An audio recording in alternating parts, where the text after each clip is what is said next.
Now that we've seen the LC3 instruction set architecture, let's cover a little bit about the ARM ISA. Now this is the dominant ISA for smartphone processors. So if you have a smartphone, it's likely you have an ARM chip inside it. Now this is also used for a variety of other products, such as tablets. So if you have a tablet, there's a good chance you have an ARM chip in that as well. For e-readers, music players, for game consoles, and then things like TVs and cameras, even disk drives and network routers might have an ARM chip in them. Now a company called ARM Holdings licenses the ARM architecture, the instruction set architecture, as well as intellectual property or IP cores to companies that want to develop these processor products. So if you want to develop a smartphone chip and you want to use ARM, then you need to get a license from ARM to use the instruction set.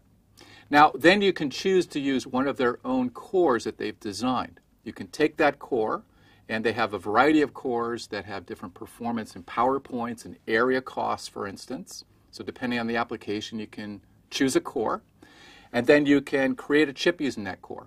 Or you can potentially modify that core, or you can develop your own core using the ISA. So there's a variety of different ways you can use the ARM architecture to develop a smartphone chip. Now, the ISA has been expanded many times over the years. Now, we're going to explore the high-level characteristics of what's called ARMv7-A, and this is used in a lot of smartphones. Now, if you have a newer smartphone, you may have an ARMv8-A chip, and we'll talk a little bit about that as well. The ARMv7-A instructions come in two main types, ARM and thumb. Now, ARM instructions are always 32 bits in length. Now, this is in contrast to LC3, which are 16-bit instructions. Now, thumb instructions can be either 32 or 16-bit. Now, the reason to have 16-bit instructions is you have higher code density. That means in a given amount of memory, you can fit more 16-bit instructions rather than 32-bit instructions.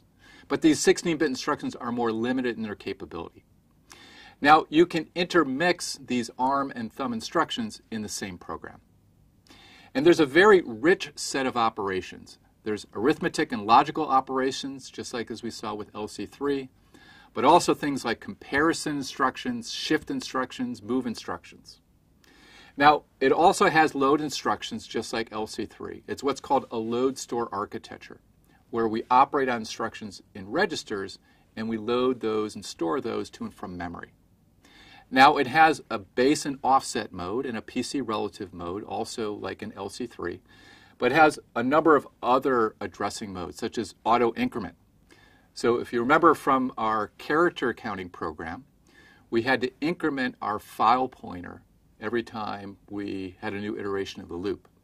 Well, with auto increment, that automatically gets incremented as part of the instruction. So you have one less instruction if you use an auto increment instruction. But that complicates the microarchitecture a bit to support that. It also has branch and jump instructions, just like in LC3. And then it has what are called single instruction, multiple data, or SIMD instructions, which we'll get to in the performance part of the course. It also has floating point instructions. Now, we've talked about integer instructions. Floating point instructions, which are numbers that have an exponent to them. It has a whole bunch of operations for those type of data as well as a number of other types of instructions. Let's look at the integer data types and integer registers in ARMv7-A. We have a number of different integer data types, and the smallest quantity that we can address in memory is a byte or 8 bits. Now, this is in contrast to LC3, where the smallest quantity is 16 bits. And there are some advantages to this. So for instance, if we're using ASCII to represent characters, you may have noticed that ASCII is 7 bits, but in LC3 we have to represent that as 16 bits. Whereas in ARM we could represent that as 8 bits, and it's a lot less wasteful. We can put 2 ASCII characters in 16 bits rather than 1 with LC3. Now, we also have a half word, which is 16 bits, a word 32 bits, or a double word, which is 64 bits. And these can be unsigned or signed binary values.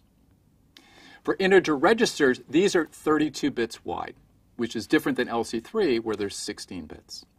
And we have 13 of these, R0 through R12. And we actually have an R13, 14, and 15, but those are used for special purposes, such as the program counter. Now, 16-bit thumb instructions, most of them are limited to only accessing R0 to R7. And that's because they're 16 bits and we have a smaller field for registers than 32 bits.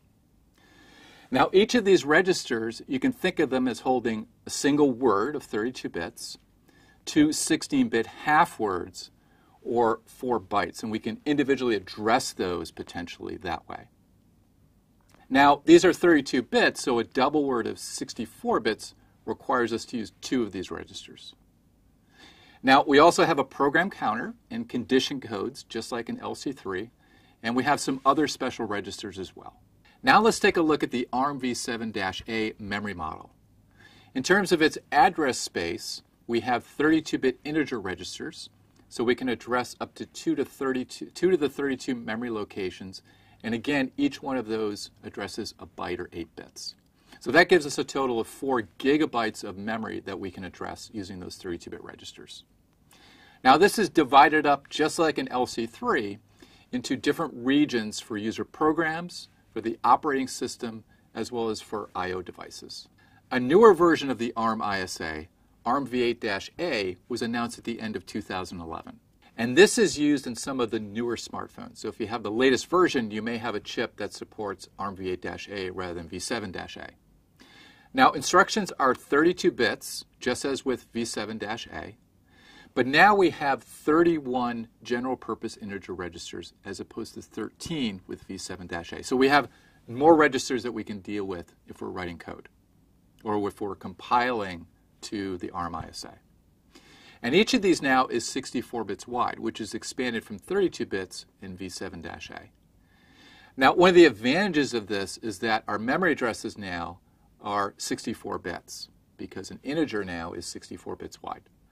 And this allows us to easily expand beyond that limit of 4 gigabytes to the 32 that we had with v7-A.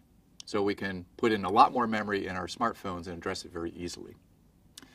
Now we also have 64-bit integer arithmetic instructions in v8-A, as well as enhanced SIMD support. So they've enhanced the SIMD architecture to make it more higher performance. And there are other differences with ARMv7-A that you can go off and read about on your own.